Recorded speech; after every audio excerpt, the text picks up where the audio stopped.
As a sports reporter, it's my job to present a totally unbiased account of a game or event. But it's finally baseball season, and it's no secret that I'm a die-hard Mets fan.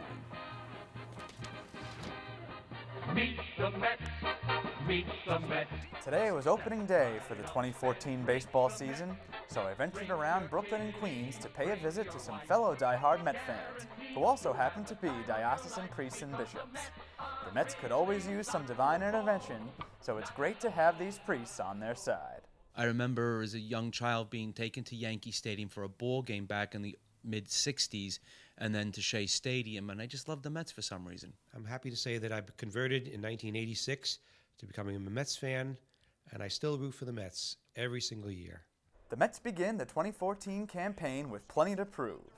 The Amazons, along with the rebuilding Houston Astros, are the only two teams in the big leagues to have losing records in each of the past 5 seasons. But even so, to be a true Met fan, one must have plenty of hope. Bishop Caggiano says, I'm a person of hope, I'm a Met fan. So obviously, yeah, it's a challenge. But they're building this year, so hopefully we'll have a little bit better season this year. I have not given up on them at all. I have never been tempted not to be a diehard Met fan. But it has been a little bit disappointing that we're not even close. As a Met fan, I'm an eternal optimist, but I'm also a realist in that the last few years have not been pretty. But like my fellow Mets fans, I still bleed orange and blue.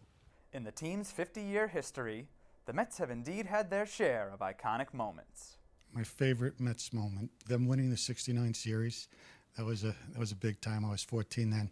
I went and I saw Tom Seaver pitch his 8 1/3 perfect innings against the Cubs that year. That was probably the best game I ever went to. When the Mets made the World Series in '86, Game 6, and it was with a group of friends, and when it got to the point where it was 1 out, the guys all just gave up and left, and they went outside. I stayed inside. I watched to the end of the game, and when the Mets won the game, I was screaming, I was yelling and jumping around. It's a classic. It's one of the top 10 baseball classic scenes of all time.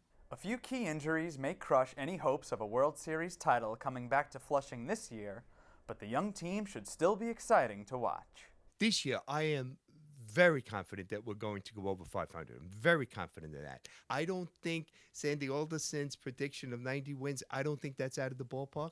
I think I will stay with the 90. The Mets unfortunately lost today's game at Citi Field to the Washington Nationals, but there's plenty of season to go. And of course, Let's go Mets!